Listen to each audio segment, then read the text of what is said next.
Hi everyone, welcome to another episode of Outgrow's Marketer of the Month. I'm your host, Dr. Saksham Sharda. I'm the creative director at outgrow.co. And for this month, we're going to interview Allyson Letteri, who is the marketing leader and tech startup advisor and author of Standout Startup. Thanks for joining us, Allyson. Thanks so much for having me. So, Allyson, we're going to start with a rapid fire round just to break the ice. You get 3 passes. In case you don't want to answer the question, you can just say pass, but try to keep your answers to one word or one sentence only, okay? Great. All right, so the first one is, at what age do you want to retire? My 50s, but time flexibility is most important to me. How long does it take you to get ready in the mornings? 15 minutes. I have to get out the door quickly with kids. Most embarrassing moment of your life? Walking into a glass wall at a big party. Favorite color? Green. What time of day are you most inspired? Mid-morning, 10 a.m. One word description of your leadership style? Empowering. How many hours of sleep can you survive on? I need at least 6. Fill in the blank. An upcoming marketing trend is blank. Generative AI to accelerate content creation. Top priority in your daily schedule? Self-care, exercise before getting into my work. The city in which the best kiss of your life happened? Paris. Memorable career milestone? Getting to lead a team for the first time and build it from scratch at Thumbtack. Pick one, Mark Zuckerberg or Elon Musk? Zuckerberg. The biggest mistake of your career? I underestimated how much my 20s would put me on a specific career path. How do you relax? Walks outside. How many cups of coffee do you drink per day? 2 non-fat lattes. A habit of yours that you dislike? I'm always a few minutes late. The most valuable skill you've learned in life? Focus on what matters. And the last one is your favorite Netflix show? The Diplomat. Okay, and one more. The last song you've been listening to? Lots of Taylor Swift this summer. All right. Well, that was the end of the rapid fire round. You scored quite well, actually. So Oh, good. that was great. Is there any question you want to elaborate on in more detail? Any story that comes to mind from any of these answers? Let's see. After business school, the question about career mistake, I don't think I've made a lot of mistakes and that each decision has led to something very interesting. But coming out of business school, I didn't know I would be a marketer, and I definitely didn't know I would be a product marketer. I'm not really sure I knew what that was. And so the first job I took after consulting was at Intuit, and that very quickly shaped the types of experience I got. And I don't think I realized that that would put me on a tech marketing path. I think I thought I was going to go down a very different path before that. So once you start to get a depth of experience in one area, as you get deeper into your career, it's a bit harder to backpedal and start something totally fresh and new. So I've loved my path, but I was maybe less intentional about the jobs I took in my mid to late 20s and didn't anticipate where that would lead me. So speaking of your career, then it has spanned high growth tech companies in Silicon Valley where you've built and led marketing teams. Could you share some key insights or strategies you've used to successfully scale marketing teams from scratch in both B2B and B2C settings? Yes.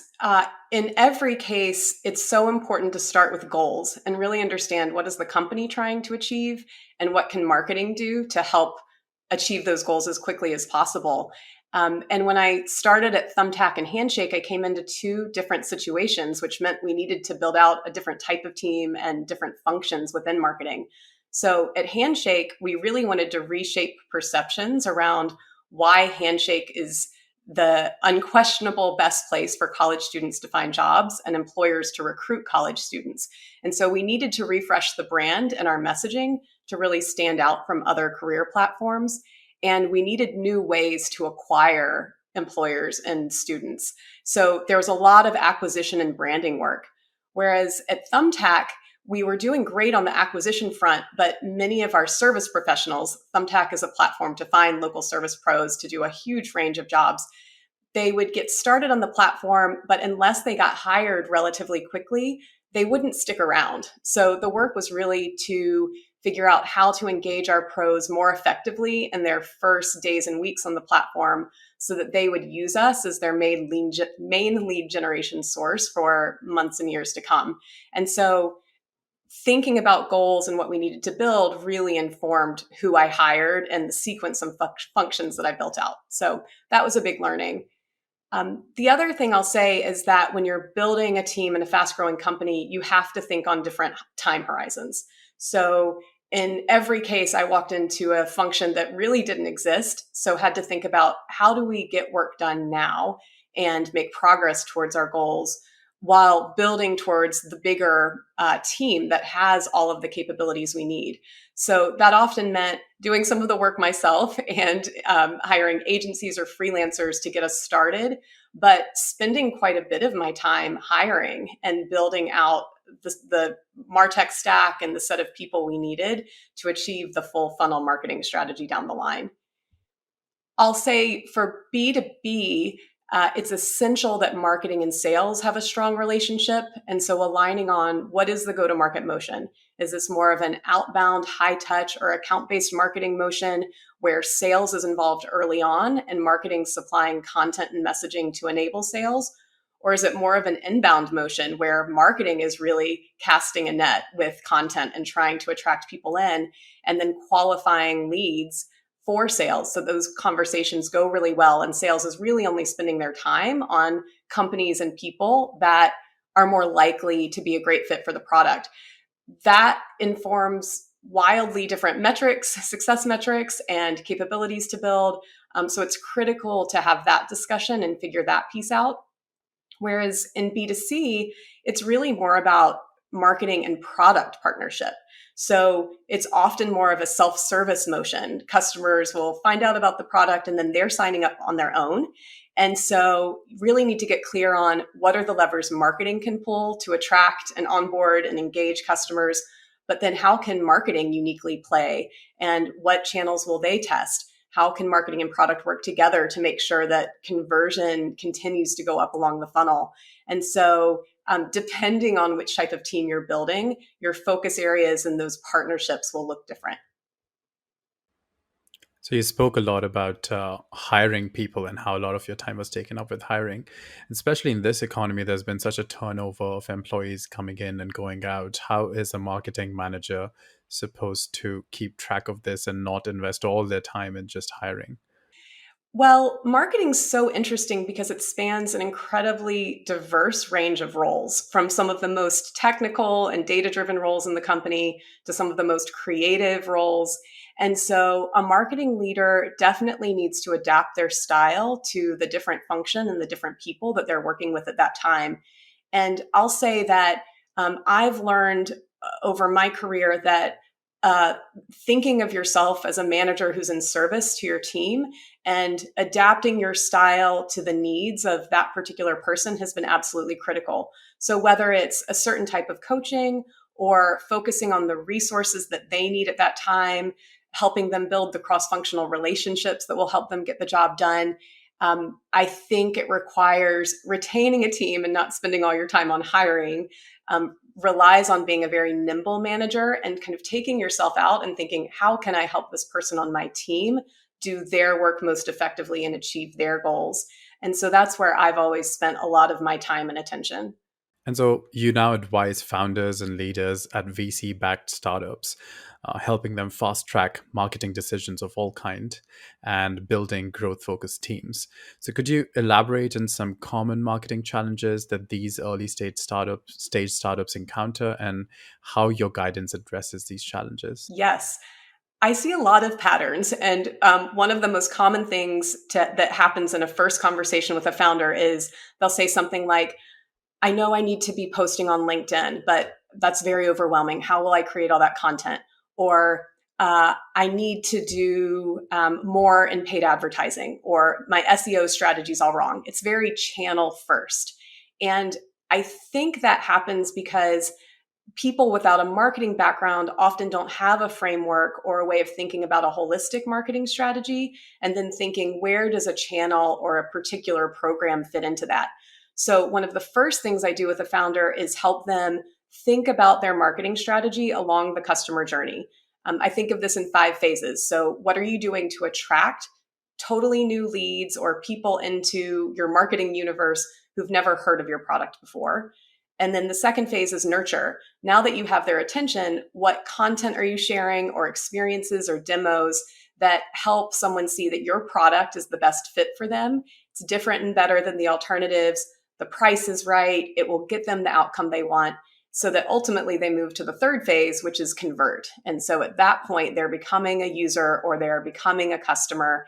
And you shift into the fourth phase, which is onboard. So how do you accelerate time to value and help that new user realize, yes, this is the product for me, I want to keep using?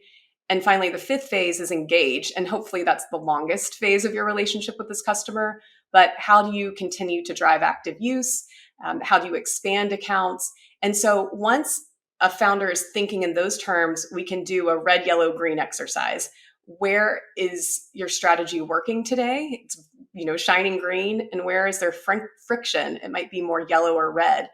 And then once we know that, we can think about, what are the customer's needs at that time? What information do they need to move forward and convert to the next phase? So it's really thinking about the content and the messages that help that person. And then the last step is the channel. Okay, now we know what we need to say to someone. What's the best way to reach them? And so that shift in thinking guides a lot of how we build out the marketing strategy.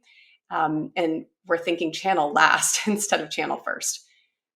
The other common thing I see is founders and leaders equating marketing with acquisition or demand generation. So a lot of their thinking is, how do I get new leads in, either to qualify them for the sales team or to go through our self-service funnel? And while acquisition is a vital part of marketing strategy, it's really important to think about the mid funnel before you go straight to top of funnel. So once you actually have the attention of your ideal customer, where do you land them? What are you offering them?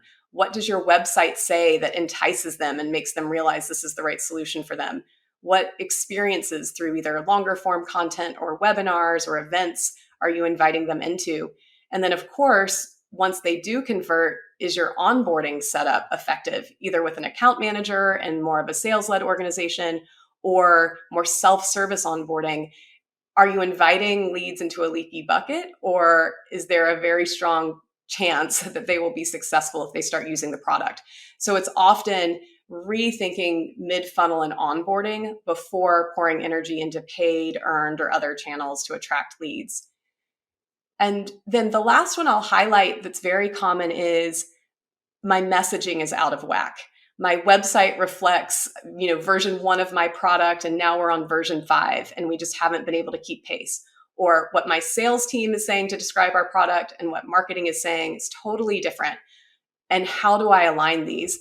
And so going back to go-to-market basics, really, and defining your ideal customer, your positioning, how are you different and better, and your brand personality becomes really essential, so that you can create a messaging framework that aligns the entire team. And then you adapt those messages to the different phases of the customer journey. So I have often found that all roads lead back to creating really strong messaging before we can build out the rest of the marketing strategy. But these kind of startups also often face resource constraints. So, what strategies do you recommend to prioritize and allocate limited marketing resources effectively? That's such an important question. And I'd say first, again, start with the customer journey framework. So get very clear on where you need to make progress in the next 3 to 6 months. Where is there the most friction?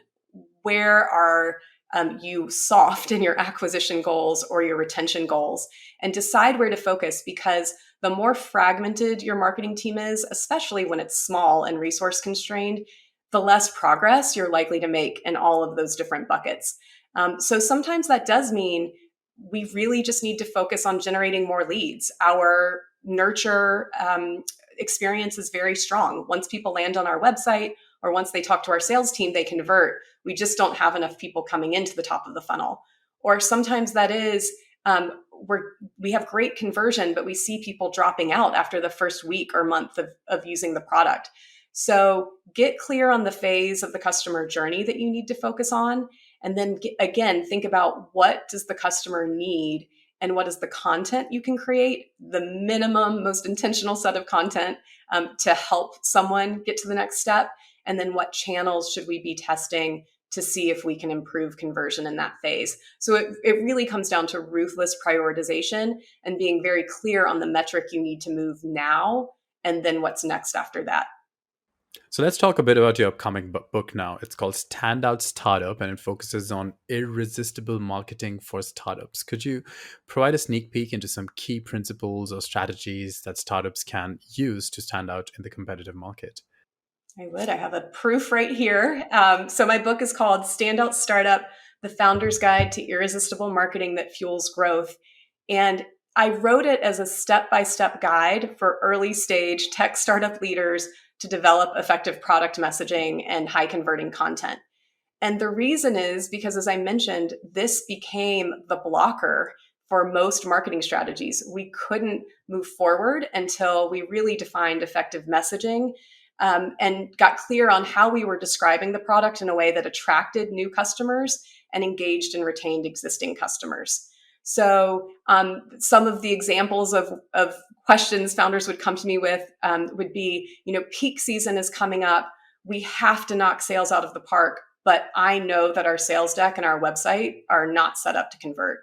Or in other cases, something shifts in the market. So I was talking to a company last week. A new competitor has come in, has basically copied their website and is undercutting them on price. So now it's really challenging for a prospect to compare their product to the other product.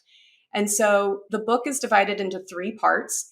The first part is about defining your 3 Ps, which are your persona, your positioning, and your personality. And I've found that these are the essential ingredients to be able to develop powerful product messaging. Your persona, or if you're B2B, it's your ICP, your ideal customer profile. So the company that's the best fit for your product, and then the personas that you're selling to and trying to convert within the company. You need to understand their current challenges, both functional pain points, but also emotional and social pain points. What are the things they're trying to overcome with a solution? And then you need to understand the outcomes they want to achieve. What's that desired end state? How do they want to feel? What jobs do they want to have done once they have a product or a solution to solve this problem? And then what motivates them right now to consider solutions, and also what's holding them back. So once you understand this set of things about the person you're talking to, you can start to describe your product in a way that's very valuable to them. Talk about how the product will address their needs, emotional and functional. Excuse me. The second piece is positioning. And this is really about, okay, I can now describe my product in a way that's valuable, but how can I make it stand out from the alternatives? How can we get very clear on what makes our product different and better for that specific ideal customer? And that's the trick, actually, defining the competitive set that customer actually considers, and making sure your product has an X factor that makes it the clear winner over those other options. So positioning is really about defining your differentiators.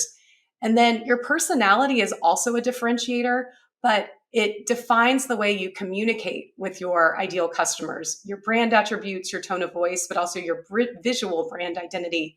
And a great personality really helps you build a relationship and build affinity with your ideal customer. So if you nail those 3 Ps, you can move into part 2, which is creating powerful product messaging. And the framework I like to use is, what is your unique selling proposition, your USP, which is the headline statement about what your product is, who it's for, the big promise or outcome that your product delivers and how it's different and better. And then the second part is 3 value prop pillars. So, what are the main benefits that your product creates for your ideal customer that are also differentiated from the competition? And if a customer remembers these 3 things about your product, they are very likely to choose you over the alternatives because it will be clear that your product delivers something unique or is a better user experience. And then last but not least, it's the proof points. How are you backing up the fact that you have claimed that your product can deliver all these great outcomes? And so it's a mix of the functionality and the user experience that delivers the value, social proof, endorsements, customer stories, other outside endorsements that can help validate that your product delivers these outcomes. And then finally, data and information that really proves that your product can do what you're saying it does. And for an early stage startup, proof points become even more important because there is a level of risk involved in saying, I'll go with your product over an entrenched competitor. So I find that's a place where companies often need to make a lot of progress. And then just to quickly touch on the last part of the book, it's very important to then translate that into a high converting content strategy. And this is, again, where you think along the customer journey, what is the content that customers need at each phase? And how can you roll that out in a range of channels so that you're increasing conversion at every step? So overall, it is foundational marketing, but it does set founders and startup leaders up for success in creating a robust marketing strategy and nailing down product messaging, which is really the backbone of any successful strategy. So did you actually go into 4 Ps or were we still at 3 Ps? Still, so the 3 Ps are part 1 of the book, the persona, Okay, yeah. positioning, and personality. There are so many Ps in marketing, but I've found that if you can nail those down, you can define really effective messaging and a content strategy that really works for your ideal customers. Are there any examples or case studies that you show in the book that come to mind at this point that demonstrate this in a way? Yeah, I have a lot of examples in the book, so please definitely dig into that. There's one founder that I mentioned. She is the CEO of a security platform for an e-commerce company.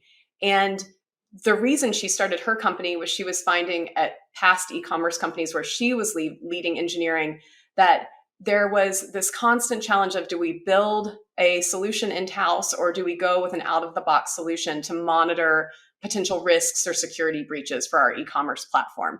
And she felt like all of the tech options out there, the off-the-shelf options, were subpar.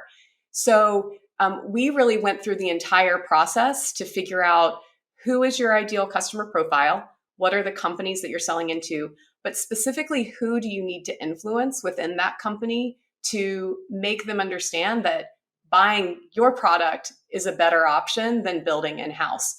And so in the book, we go through an example where we really get into the mindset of an engineering director that's having to make this decision. They feel underprepared to make this decision. They're not exactly sure what criteria they should be using to assess security platforms. They feel a lot of vulnerability because they know that if a security breach happens, their career's on the line. It reflects very poorly on them. And they also know that their team doesn't love to do security related work. They would much rather be building and shipping customer facing features that make the e-commerce platform stronger. So really getting into the mindset of that engineering director sets this founder up for creating messaging that appeals to that person. And then we also talk about differentiators, but part of the content and messaging strategy is actually creating content that this engineering director can take back to their CEO to demonstrate why the products, the way it works, and the customer success stories make it the perfect fit for their company. And it's filled with proof points so that the engineering director has a lot to share internally to get the buy-in they need to drive the purchase. So you also offer workshops for all this to VC portfolio leaders to accelerate these marketing outcomes. Could you share some of the most valuable takeaways or strategies covered in these workshops? Yes, I'm very fortunate to work with a range of venture capital firms in Silicon Valley and beyond. And the reason that these workshops are so helpful is many times technical founders don't have a marketing background, and they're faced with making important and expensive marketing decisions and hiring decisions without the knowledge or without knowing what they don't know. And so my workshops really aim to address some of the key questions that come up. They tend to fall in two categories. One is more content and messaging related, and the second is about building a marketing team. So on the content side, one of the most popular ones really goes into creating a core content strategy. And this is where, rather than creating fragmented channel by channel content, I help startup leaders think through what are the key messages you need to get out over the next 3 to 6 months. Where in your funnel is there friction? And so you need content to help customers make decisions. And also, what's happening in the macro environment and in your customers' lives that bring up some really timely themes? What are they thinking about in the next few seasons? Like holiday season is coming up, or back to school season had a huge impact on us at Handshake. And so we then think about what are the minimum few couple pieces of content you can create that move your overall funnel forward, that really create some of the evergreen content that your customers need as they're going from discovering your product to learning more about it and deciding it's for them. But also, what are some of the timely pieces of content you can use to catch attention and potentially pitch to the media, or do more seasonal ad campaigns that might hook someone more than just your evergreen messaging. So this core content strategy is an important part of, I think, a successful early stage startup marketing strategy. And it's a great topic of one of the workshops. The other one is build your startup marketing team. And I developed a framework that I call the GROW framework to help think through the phases of developing the team. GROW stands for G, goals, R, roles, O, org, W, watchouts. So as I've mentioned, any good marketing decisions around what do I build start with the goals. And the goals of the company, whether it's acquiring more customers, retaining more customers, refreshing our brand, changing perceptions, all inform what roles, which is the R, you need to hire for. And I like to think of marketing functions in three main buckets. So first is growth-related roles or demand generation in B2B. These are the more technical marketers, often performance marketers, that are really accountable for acquiring new customers. So that is one of the types of marketer you'll likely need on your team. The second is product marketing. And these are the marketers that are responsible for messaging, go-to-market strategy, and launch of new products or features, but often in many cases, customer marketing. So how are you engaging and retaining your current customer base? So that's the second bucket. And then the third is content marketing, which tends to be an enabler to growth and product marketing, but also owns a range of channels like social media, PR, sometimes SEO. And so really mapping what are the roles we need to the goals that you established in the first step is an important part of this process. The third is defining your org. So now you have a sense for what roles you need, but who should you hire first and how should you build out the team over time? And I've found that many startups go through phases. There's this pre-marketing phase where the founder is often the first product marketer and the first acquisition marketer. And often hiring a copywriter and a designer can really accelerate the founder as they're creating content. The next step is really to decide who is that first actual marketing hire. And I say, instead of thinking about hiring a generalist, it's better to think about this first marketing hire's major and minor, figuratively. So what is the main skill set they need, whether it's more acquisition, growth marketing oriented, or more go-to-market messaging and customer marketing oriented? And then, yes, you need that first marketer to do a little bit of everything, but hire for the capability you need most. And then over time, you're really moving into a flat marketing org where potentially you have a marketing director who's managing a smaller team where you've got just a person or two in each function. And the last stage is really a VP or a CMO where you have depth of functions and multiple people in each of those different areas. And one of the mistakes I sometimes see is that startups jump straight to hiring a VP or a CMO. And that person's genius tends to be setting strategy and executing through a team. And so I do see startups get in trouble when they go straight to someone who's more about team building and strategy setting than someone who's ready to take on whatever is necessary and do a lot of execution work early on in a startup's life cycle. And then lastly, the watch outs. Some really common pitfalls that I see startups getting into are, number one, not preparing the cross-functional team for what marketing is and the role it can play. So it's so vital that sales understands how to partner with marketing in a B2B org, and that product really embraces marketing in a B2C org.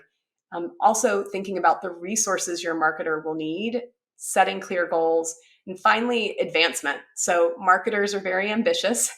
There's lots of different ways they can get career growth, but thinking about that ahead of time before you hire can be very helpful when it comes to retention and a thriving, happy team. So, given all this extensive experience that you have in product marketing, could you provide some insights into the evolving landscape of product marketing in the tech industry? Like, how has it changed over the years, and what trends do you foresee? Product marketing is such an important and powerful function. It plays so many different roles. I also think it's misunderstood in many cases. And many of my conversations also start with, what is product marketing? What do I need it? What does it do? So to highlight, I think one of its most important roles, defining your go-to-market strategy is essential. And it really sets up the rest of the marketing team for success. So the reason I wrote my book about these first steps of the go-to-market strategy, defining your ideal customer. Who are you talking to? What messages resonate with them? How are you positioned in the market so that your product stands out from the alternatives? What is your personality? How can you communicate consistently?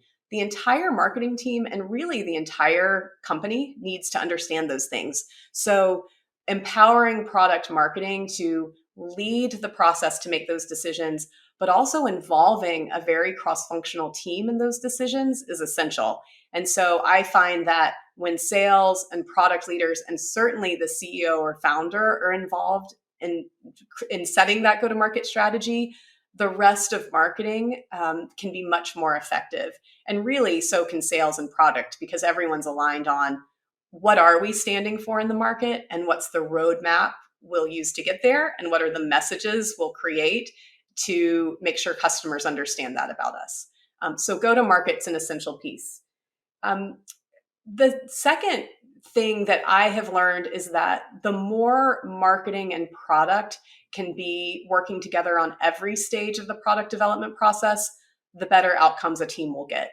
And what I mean by that is sometimes marketing is brought in at the last minute to launch a feature or launch a product. The product team is agile, they're releasing features as they see things working, and they pull full marketing in last minute. But if marketing can have a seat at the table in the planning cycle, so really thinking through what are the unmet needs of our customers, product marketing does a great job at finding customer insights, synthesizing what sales is saying, and really bringing that information to the product and the dev team, and then deciding to build features that both advance our positioning. So how can we look and be stronger in the market, but also address these unmet needs? That's so important. And then marketing can be involved in launching the beta and the tests where the product team is validating whether these features work and whether they want to take them to general availability. And when marketing is involved in that stage, they're getting lots of user feedback and they're hearing directly from customers about what's working, what's not working, and they're testing messages so that when it comes time for the launch, marketing's very clear on the value of this product. They're able to work it into their messaging framework and their content. And generally, the launch is more successful and product and marketing feel more aligned. So I would like for that to be a trend. And I do see more success when that happens.